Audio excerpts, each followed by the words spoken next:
अध्यक्ष महोदय, राज्य के सरकारी विभागों में राज्य कर्मियों को अपने पद के अनुसार उसे 7वें वेतन आयोग के तहत मूल वेतन के साथ ग्रेड पे दिया जा रहा है और लेवल भी निर्धारित है, जबकि बीपीएससी टीआर1, बीपीएससी पीआर2, बीपीएससी टीआर3 द्वारा चयनित अध्यापक एवं सक्षमता पास विशिष्ट शिक्षकों को का ना ही ग्रेड पे निर्धारित किया गया है और ना ही लेवल तय किया गया है।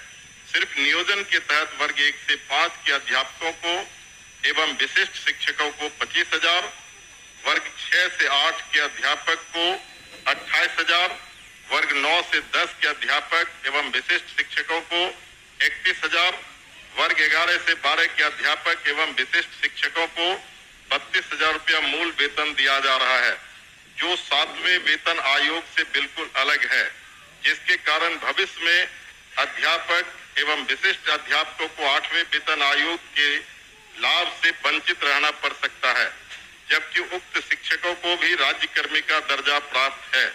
अतः उक्त शिक्षकों के हित में पद के अनुसार शिक्षकों को ग्रेड पे तथा लेवल निर्धारित करने हेतु हम सदन के माध्यम से सरकार का ध्यान आकृष्ट कराते हैं। माननीय मंत्री शिक्षा विभाग।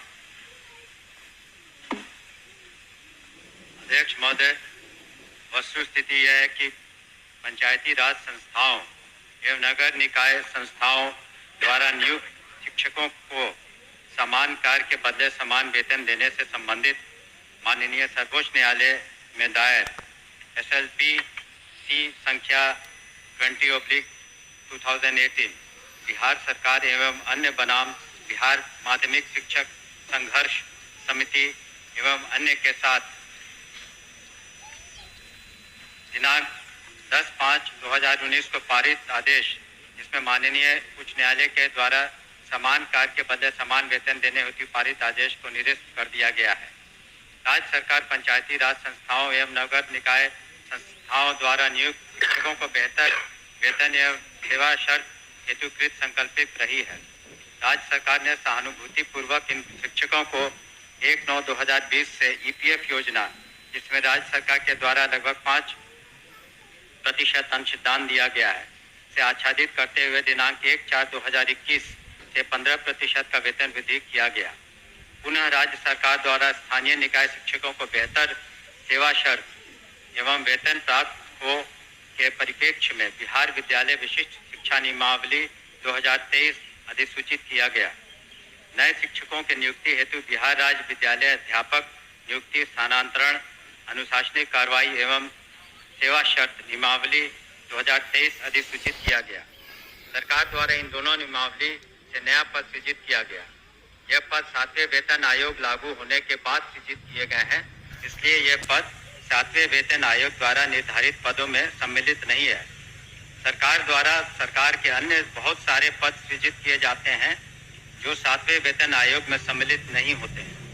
इन दोनों नियमावली के तहत वर्ग 1 से 5 के शिक्षकों को 25,000, वर्ग 6 से 8 के शिक्षकों को 28,000, वर्ग 9 से 10 के शिक्षकों को 31,000 एवं वर्ग 11 से 12 के शिक्षकों को 25,000 प्रारंभिक वेतन निर्धारित करते हुए पे मैट्रिक्स का निर्धारण किया गया। उक्त नियमावली के तहत शिक्षकों को बेहतर प्रोन्नति का लाभ दिया गया।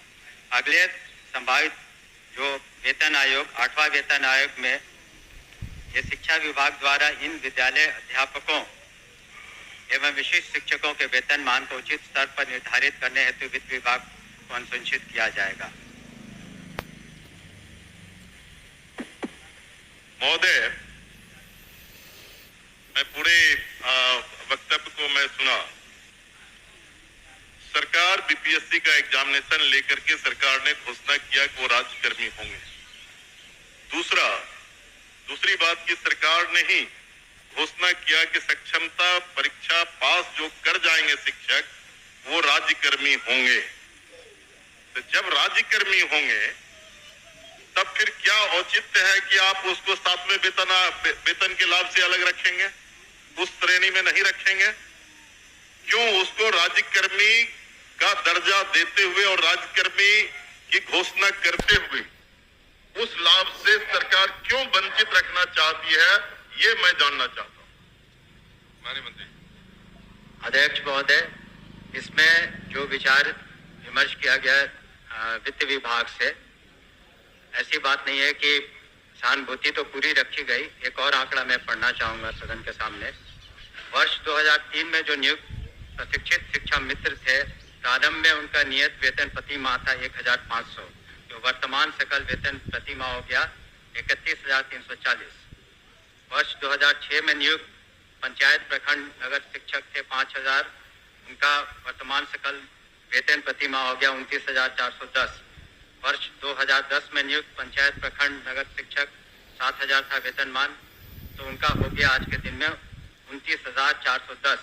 वर्ष 2013 में नियुक्त पंचायत प्रखंड नगर शिक्षक 10,000 थे, उनका आज के दिन में 29,410 सकल वेतन प्रतिमाह हुआ। ये वित्त विभाग की सोच थी कि इनका 7वें वेतन आयोग से आच्छादित नहीं होंगे और इनके लिए अलग से उन्होंने एक पे मैट्रिक्स बनाई। लेकिन साथ ही हमने ये भी कहा कि भविष्य में जब 8th पे कमीशन लागू होगा तो उसमें फिटमेंट कमेटी बैठती और फिटमेंट कमेटी जिस श्रेणी में ये फिट करेंगे उसमें उनको आच्छादित करेंगे। धन्यवाद। महोदय, जो सरकार के द्वारा वक्तव्य फिर दोबारा दिया गया, ये पुरानी बात को दोहराई गई कि जब नियोजन इकाई, कई नियोजन इकाई थी, आपने तय में उस तमाम नियोजन इकाई को भंग कर दिया। अब जिला स्तर पर नियोजन इकाई आपने गठित कर दिया, जितने जिला है उतने ही नियोजन इकाई है, और आपने आपके फैसले से सरकार ने फैसला लिया कि अब तमाम जो पहली प्रक्रिया थी उसको हम समाप्त करते हैं और बीपीएससी से एग्जामिनेशन लेकर के हम शिक्षक को बहाल करेंगे और वो राज्यकर्मी होंगे।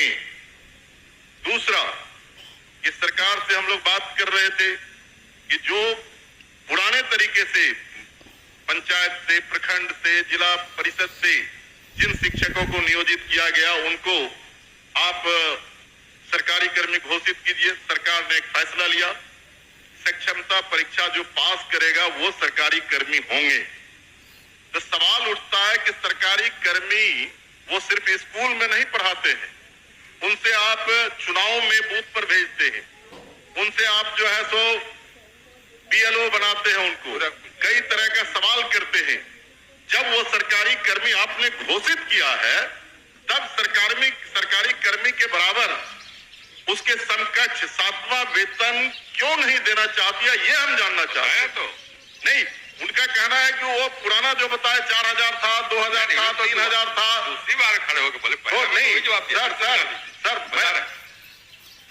अध्यक्ष महोदय, जब ये पूरा मामला वित्त विभाग में गया, वित्त विभाग इसमें सारी निर्णय लेता है कि मैट्रिक्स उन्होंने नया किया और कहा कि ये 7वें वेतन आयोग से आच्छादित नहीं होंगे। और दूसरी बात ये भी है, हम इस बात को स्वीकार कर रहे हैं कि भविष्य में जब 8th पे कमीशन का इन्होंने बात उठाई है, तो जब भी पे कमीशन केंद्र सरकार के द्वारा जब वो लागू होता है तो यहाँ बिहार में भी फिटमेंट कमेटी बैठती है और फिटमेंट कमेटी के अनुसार उस वक्त इसमें जिसमें करेंगे हम लोग अनुशंसा करेंगे।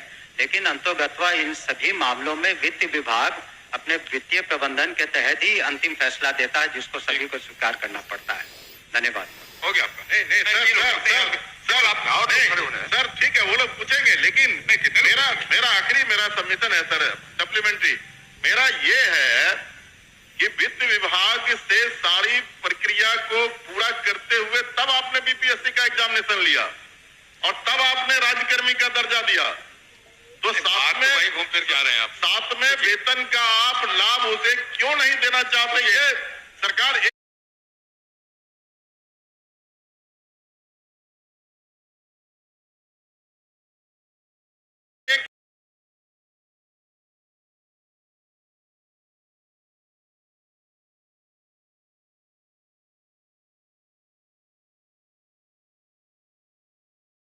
का उसमें टेकअप किया जाता है तो उस वक्त विचार किया जाएगा निश्चित रूप से। धन्यवाद। ओके।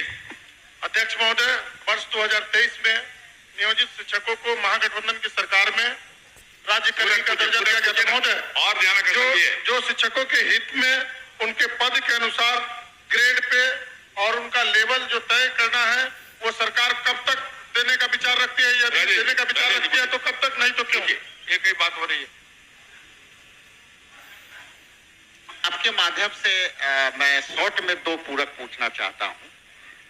क्या सरकार को ग्रेड पे निर्धारण करने में आर्थिक बोझ आ रही है?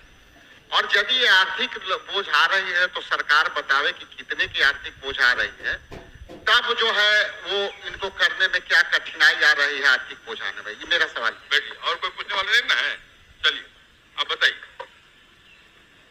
महोदय, ये तो जब ऐसे मामले वित्त विभाग में जाते हैं तो नीति निर्धारण और सारी समीक्षा वित्त विभाग करती है, तो वित्त विभाग का निर्णय सभी को मान्य होता है और इस पर क्या आंतरिक जो वित्तीय बोझ रहेगा सभी चीजों का कैलकुलेशन उन्होंने किया होगा, तभी इस तरह का उन्होंने इस निर्णय पर पहुंचे जिसके बारे में हमने सदन को अवगत किया। अध्यक्ष आपकी सूचना को पढ़े। अध्यक्ष बैठी हो गया नहीं? अरे तीन बार जवाब दिए, तीन बार वही सवाल खड़ा किया जो आप बड़े कैसे